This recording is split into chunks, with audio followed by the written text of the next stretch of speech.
sakit tepung sakit. Jebule ndek sekira.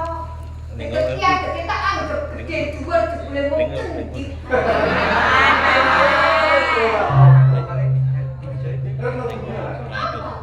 Peperangan mendukung. Kawula cilik sing ora ngerti dodol saling perkara dadi korban peperangan. Menawa pancen peperangan yo nganggo cara liya lak bener to. Peperangan nganggo cara liya. Kamu nganggo cara apa? Ana ing Medion kuwi kowe gawe rusak pembangunan ing Medion. Kamangka aku senopati Medion. Wis tanggung jawab rungkep iku Medion. Bener. Kowe wong Medion. Ngrungkep Medion iki wis.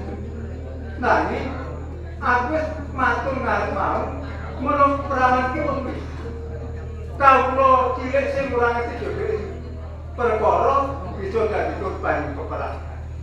Kene panjenengan ngerti. Nek peperangan ki wongis, kenapa gawe rusak ing Medion? Mataran gawe rusak ing Medion. Hah? Napa?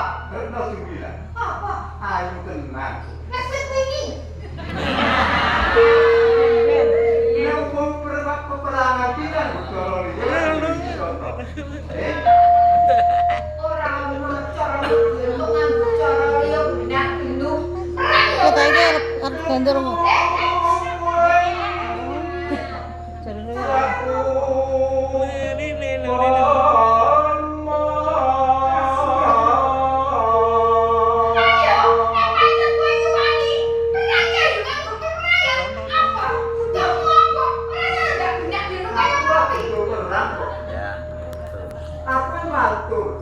Nganggo perang toto cara liya tak toto.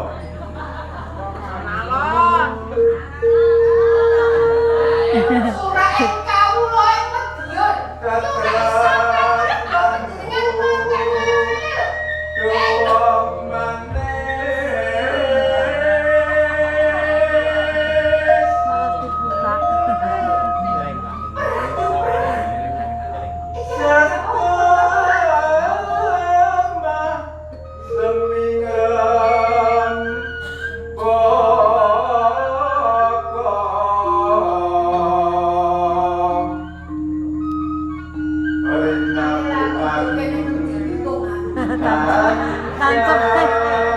kan.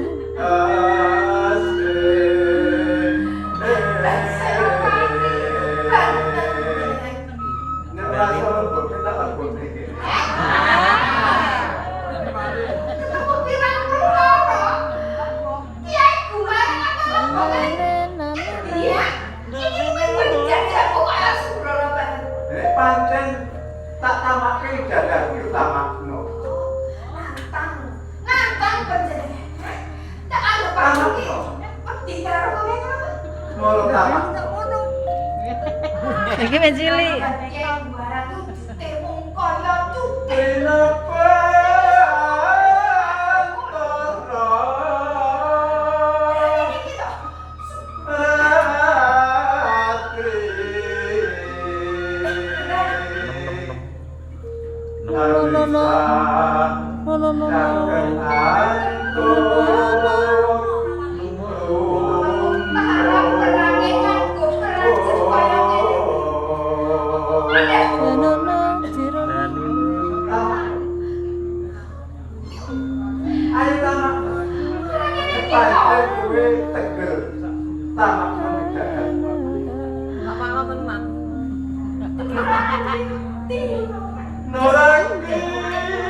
Kono meneh.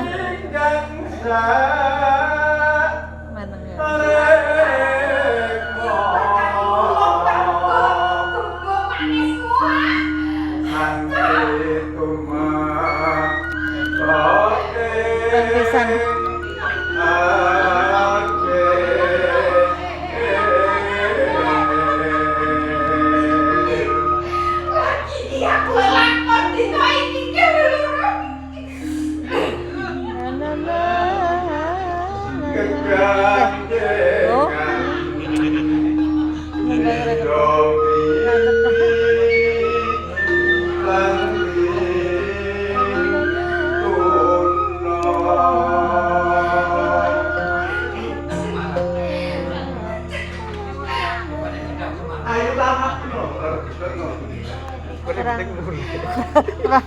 Karena terbiu lagi.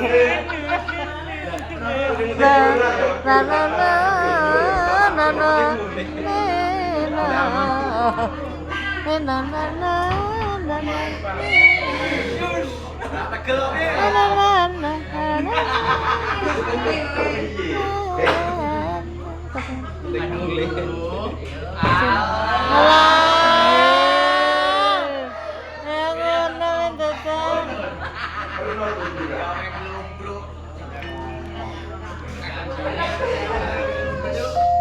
Kulo nyuwun pangapunten. Kulo punten. Nggih, ora dateng panjenengan. Tapi kowe ora tegel. Nawake pusaka Kyai Gumarang. Balik ke. Ana nggaku. Punten pergi. Pergi kulo punten. Tolongan kulo sing rumaos sing menawi kulo menika. Kulo bilani tiyang sepuh kulo ingkang punten leres tuwindah ibu. Mila penembahan. Kulo pasrah jiwa lan raga kulo dhateng panjenengan. Bravo Romo.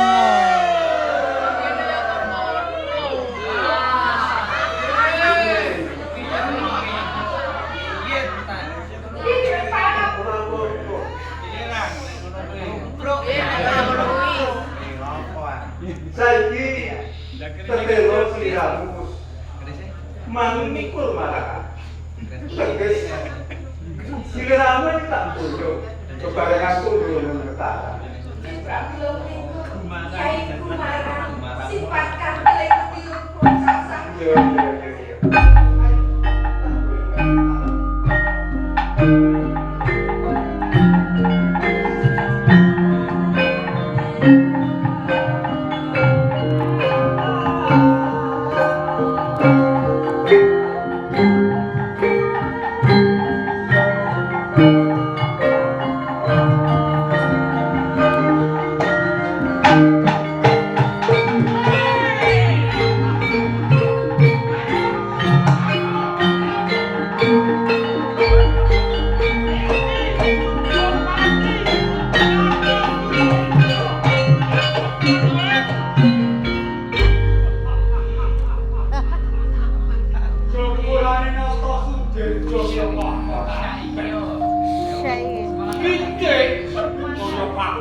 Semuanya aneh. Ada semuanya. Loh, subuh loh.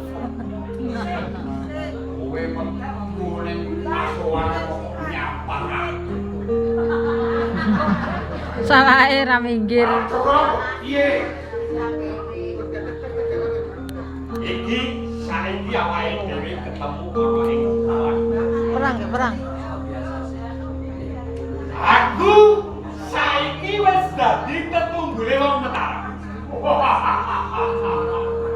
Tetunggule wong Mataram sepuluh kuasa. Aku iki resaya karo kajengan Pati supaya untuk ganti sirah.